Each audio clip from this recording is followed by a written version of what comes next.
Russia এখন ইরানি ডিজাইনের Shahed 136 drone নিজের দেশেই তৈরি করছে, তাও আবার ব্যাপক হারে। তাতারস্তানের আলবোগায় তৈরি হচ্ছে রাশিয়ার সবচেয়ে বড় ড্রোন কারখানা। এখানেই প্রতি মাসে 5500-র বেশি ড্রোন বানাচ্ছে মস্কো।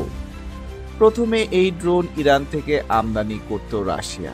2023 সালের শুরুতে $1.75 বিলিয়ন চুক্তিতে ঠিক হয় ড্রোন রাশিয়ার ভেতরেই তৈরি হবে।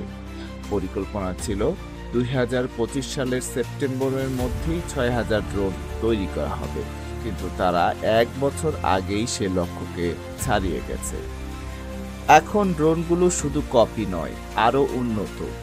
আছে আধুনিক যোগাযোগ ব্যবস্থা, দীর্ঘস্থায়ী ব্যাটারি আর বড় আকারের ওয়ারহেড, ফলে এগুলো মারাত্মক এবং ধ্বংস করাও কঠিন। মূল্য নেমে এসেছে।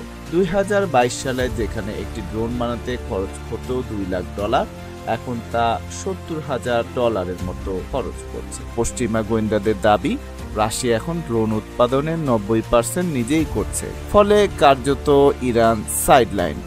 বিশ্লেষকরা বলছেন মস্কো আর তেহরানের সম্পর্ক এখন টানাপোড়ার মধ্যে, বিশেষ করে যখন ইরান ইসরায়েলের আক্রমণের সময় রাশিয়ার কাছ থেকে তেমন সমর্থন পাননি। ঘুরে ফিরে প্রশ্ন এখন একটাই, বন্ধুত্বের এই চুক্তি কি ধীরে ধীরে ভাঙনের দিকে যাচ্ছে? বহির্বিশ্বের খবরাখবর জানতে আমাদের চ্যানেলটি এখনই সাবস্ক্রাইব করে বেল আইকনে ক্লিক করে রাখুন এবং আপনাদের কমেন্ট জানাতে ভুলবেন না।